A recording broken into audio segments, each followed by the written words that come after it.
Day 29, page 712, problem 55. Here we have a little bit more of an involved circuit. We're going to use Kirchhoff's laws to analyze it, assuming ideal meters, which is the assumption unless you're told otherwise. I always look for the simple stuff first. You have 2 amps in that top branch here. So what we can calculate very easily is in that top branch, we have 2 amps going through the 4 ohm resistor. So that's going to be 8 volts, V equals IR, potential difference of 8 volts. And same thing for the other resistor, 8 volts. Okay, now there are some little tricks you can apply. One of them is in a branch, like even going down to the bottom branch.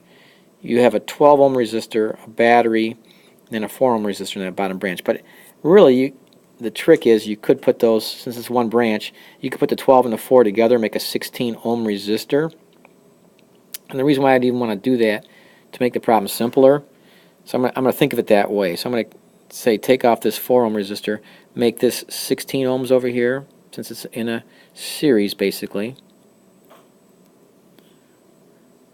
You'll see what's going to happen here. If I take the whole outer loop, if you take the whole outer loop, actually that's not going to be very useful because I don't know the voltage there. So I'm going to switch to the inner loop. In other words, I'm going to do the same thing I was just trying to do here. I'm going to combine the 6 and a 2 to get 8 ohms. So I have, this is like an 8 ohm resistor here. This will work better because I didn't know the voltage in the bottom, but I knew in this middle branch or this middle loop, let me delineate that. If I start from this node or this junction right here, go over, down, cross, down, over, that loop, if I walk around that loop, that's not my current arrow. There's 2 amps in that upper branch. I don't know how much current is in this middle branch here, but in that loop, the voltage rises and sums, or the total potential difference must be 0. And if you go around that loop, and to get semi-formal, you have V1 plus V2 plus V3 plus V4 equals 0. That's how I sometimes write it down. There's 4 elements there. There's the 2 4 ohm resistors at the top, which if you're taking that pathway around, that red arrow, V1, if it's that first 4 ohm resistor on the upper left, it's negative 8 volts, and then minus another 8 volts, so you can see how you're going to get negative 16 there. Plus V3, unknown right now, but we know it's going to be negative here in a second. You'll see that. That's for the 8 ohm resistor. That V3 applies to the 8 ohm resistor that I have replacing the 6 and 2 combined. And then it'd be plus 24 for the battery. Conventional direction going through the battery equals 0. So if you do all the math there, well, V3 has to be negative 8 volts. So in the diagram, it would just be 8 volts.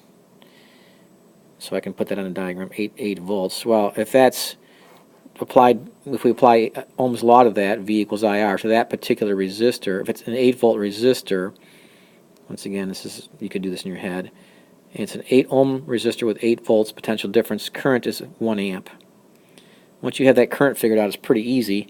I have 1 amp in that middle branch going from right to left. I'll use blue. From that junction there, I have 2 amps coming in around the top. I'll show that. So this blue arrow represents current in that branch. It's 2 amps going in there with 1 amp going across this middle branch. So I'm using blue for currents. Well, that means there must be 1 amp in this bottom branch going this way. That's Kirchhoff's first rule.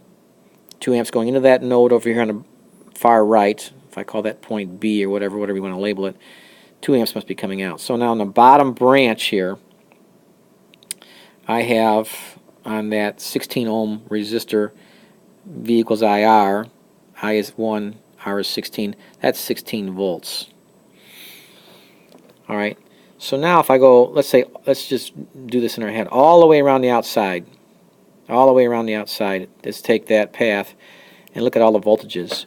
Basically you have 3 resistors and the battery, because I've combined the 4 ohm and the 12 ohm resistor into a 16 ohm resistor. And everything will be conventional direction there if I walk that path around. That's a total usage or voltage drop of 8 plus 8 is 16 plus 16 is 32. So V must be 32 positive. So, well, that's just the answer. V has to be 32 volts. You could also check the middle branch. I'm not going to do that right now, but there's other checks you can use to check that, but that's good enough for now, 32 volts.